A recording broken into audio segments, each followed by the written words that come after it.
जाति के बीच में झगड़ा लगाना, मुझे याद है यहाँ के गवर्नर थे, जब सरकार समाजवादी की थी तो ये आरोप लगता था कि पूरे प्रदेश में एक बिरादरी के लोग हैं।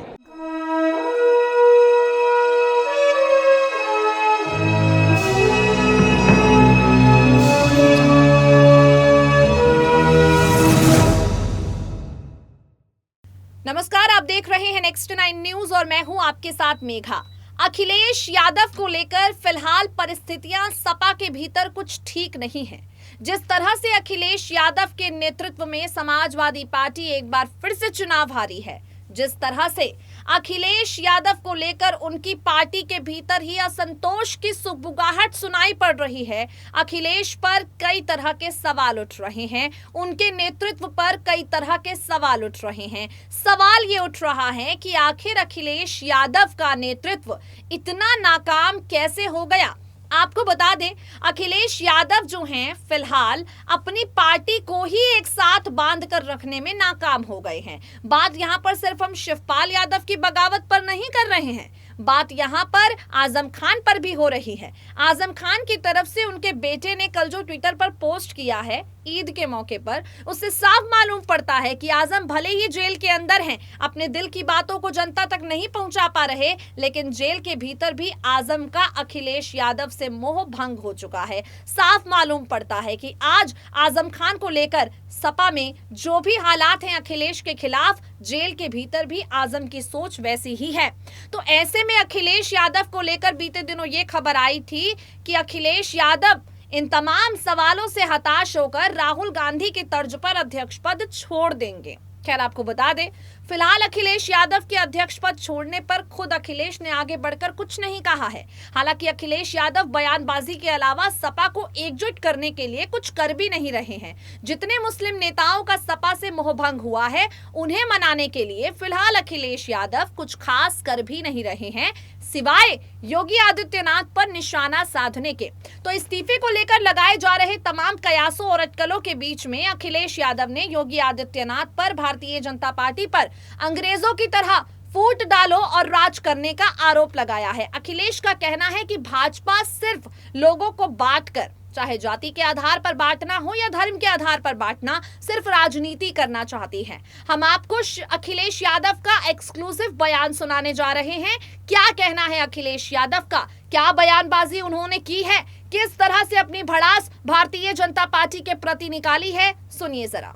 समाजवादी पार्टी में अखिलेश यादव के खिलाफ उठती आवाज को लेकर जहां एक तरफ अखिलेश यादव की अध्यक्ष पद से विदाई को लेकर चर्चाओं का बाजार गर्म है, अध्यक्ष पद से अखिलेश यादव के इस्तीफे को लेकर कई तरह की खबरें सुनने में आ रही हैं, तो वहीं अब अखिलेश यादव ने तमाम विवादों से हटकर योगी सरकार पर हमला बोला है, भारतीय जनता पार्टी पर फूट डालो और राज करने की टिप्पणी की है। आपको बता दें, अखिलेश यादव अपनी पार्टी के विवादों को नजरअंदाज करके पूर्ण रूप से योगी सरकार के खिलाफ मोर्चा संभाल चुके हैं। इसी को लेकर अखिलेश यादव ने एक बड़ा बयान दिया है और क्या कुछ कहा है, सुनिए जरा। देखिए, आदरणीय ममता बनर्जी जी ने अगर कहा है तो ठीक कहा है, और हमने अपनी आंखों से देखा है, और यहाँ के हमने नेताओं के भाषण सुने हैं, जहां अंग्रेजों का ये था कि आपस में बांट दो, डिवाइड एंड रूल। वो डिवाइड एंड रूल अंग्रेज तो चले गए, लेकिन उनका जो सिद्धांत था वो आज भी है, और उस सिद्धांत को भारतीय जनता पार्टी ने अपनाया है। कभी जाति के बीच में झगड़ा लगाना, मुझे याद है यहाँ के गवर्नर थे, जब सरकार समाजवादी की थी तो ये आरोप लगता था कि पूरे प्रदेश में एक बिरादरी के लोग हैं। आज भी गवर्नर है, आज भी सरकार है। क्या इस बात को कहा जाएगा ये कौन कौन कहाँ बैठे हैं?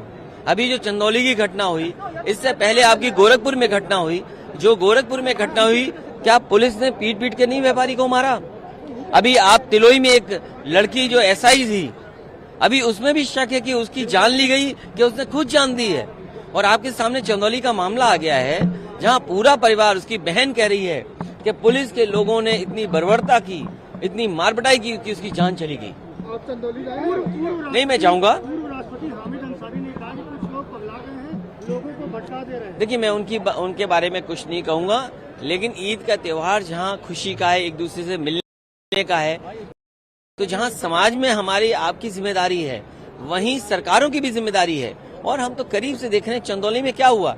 40 पुलिसकर्मी एक घर में चले गए जहां माँ थी, 2 बेटियां थी, कोई घर परिवार में बड़ा नहीं था, और आखिरकार उसमें मुकदमे किसने लगाए? वो भी इसी सरकार ने लगाए। और किस पॉलिटिकल दबाव में मुकदमे लगाए गए? उसी शाम को मेरी पुलिस कप्तान से बात हुई थी, उसी दिन मैंने उनसे कहा कि कम से कम कार्रवाई हो। और जो अखबारों में छप रहा है, जो खबरें आ रही हैं कि बेटी के साथ ये हुआ है, बेटी के साथ ये घटना की गई है, तो वो बात सामने आ गई। अब आपको लगता है कि जाति विशेष को टारगेट किया?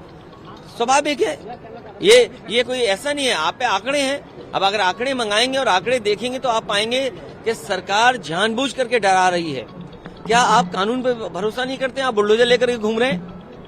हमारे कन्नौज में मान लीजिए तालाब कब्जा कर रहे हैं, बीजेपी के लोग कब्जा कर रहे हैं। लखनऊ में तालाब बीजेपी के लोग कब्जा कर रहे हैं। मैनपुरी में तालाब बीजेपी के लोग कब्जा कर रहे हैं। और अगर आप जानना चाहते हो, मैं फोटो देने को तैयार हूँ।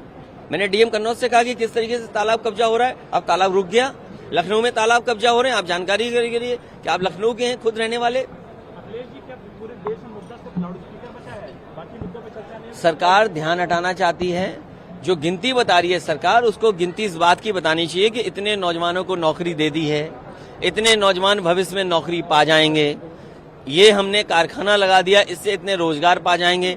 अगर हम आप इसी में उलझते रहेंगे तो हमें आपको नौकरी रोजगार नहीं मिलेगा। लेकिन सरकार ने एक आंकड़ा जारी किया जिसमें कहा है कि जो रोजगार की दर है, जो देने की दर है, वो सबसे ज्यादा पूरे देश में। आंकड़े हम और आप बना दें? आंकड़े तो बजट से बनते हैं। किसी अखबार को अच्छा बजट दे दो, आंकड़े अच्छे ले लो। लेकिन आप खुद महसूस करो, सड़क पे चलते, गांव में जाते, क्या नौकरियां हुआ लोगों पे? जो यहाँ नौकरी मांगने आया उस पर लाठी पड़ी कि नहीं पड़ी? अभी कुछ दिन बच्चे आए थे अपनी अधूरी भर्ती के लिए, क्या भर्ती पूरी हो गई वो? और इस सरकार में पेपर आउट हुए, पेपर रद्द हुए, न जाने कितनी पुरानी, और इस सरकार की अभी तक भर्ती नहीं हो पाई। पूरे देश में, प्रदेश में बिजली संकट है जबरदस्त तरीके। तो ये तो जिम्मेदारी बीजेपी की है, उनकी सरकार है। वो जानबूझ करके बिजली का संकट पैदा कर रहे हैं। अगर उन्हें पता था, और विभाग को ये पता होता है कि अप्रैल मई जून में गर्मी ज्यादा होती है, उनको इंतजाम करके रखना पड़ता है। ये बताओ, बीजेपी ने उत्तर प्रदेश में कौन सा बिजली का कारखाना लगाया? आप सब पत्रकार साथी हो, मुझे 5 साल मिले हो आप, और 5 साल में अगर आपने बिजली का सवाल पूछा होगा तो मैंने ये कहा होगा कि समाजवादी सरकार में ये बिजली के कारखाने बने। आपने सरकार से भी पूछा होगा। आप सरकार से पूछिए कि उन्होंने अपने 5 साल के कार्यकाल में कौन सा एक बिजली का कारखाना लगाया, बता दो हम। तो जब बिजली का कारखाना नहीं लगाओगे तो बिजली कहां से दे दोगे? इनसे पूछिए ट्रांसमिशन लाइन कौन सी लगाई है। लेकिन आप पूछते नहीं, पता नहीं क्या दबाव है आप पे, आप पूछते नहीं हो। नहीं, अगर मैं कुछ कहता हूँ, वो कुछ कहते हैं, तो आपकी जिम्मेदारी बनती है फैक्ट के साथ आप खबर चला दो। आप जाइए पावर प्लांट पे, आप हरदुआगंज चले जाइए, 660 वाला लगाए प्लांट, वो किसने लगवाया? ललितपुर में आप चले जाइए, वो बिजली का प्लांट किसने लगवाया? अभी जो बिजली मंत्री गए थे झांसी में, वो नेताजी का और समाजवादी सरकार का लगाया हुआ कारखाना है, वो बीजेपी का लगाया हुआ कारखाना नहीं है। तो आपको जाना चाहिए था और मंत्री जी से पूछना चाहिए था, और मुख्यमंत्री जी से कि ये बताओ, जिस कारखाने में आप देखने आए हो, बिजली बन रही है कि नहीं बन रही है, आखिरकार ये कारखाना किसने लगाया है? तो वो आप पूछते नहीं हो। एटा का आधा अधूरा पड़ा है, अभी तक नहीं बना। ये बीजेपी की जो चाल है वो कोई नहीं समझ सकता। बहुत चंदौली का मैं बोल चुका हूँ, जो पुलिसकर्मी हैं जो घर में घुसे हैं उन पे 302 का मुकदमा दर्ज हो, उन्हें जेल भेज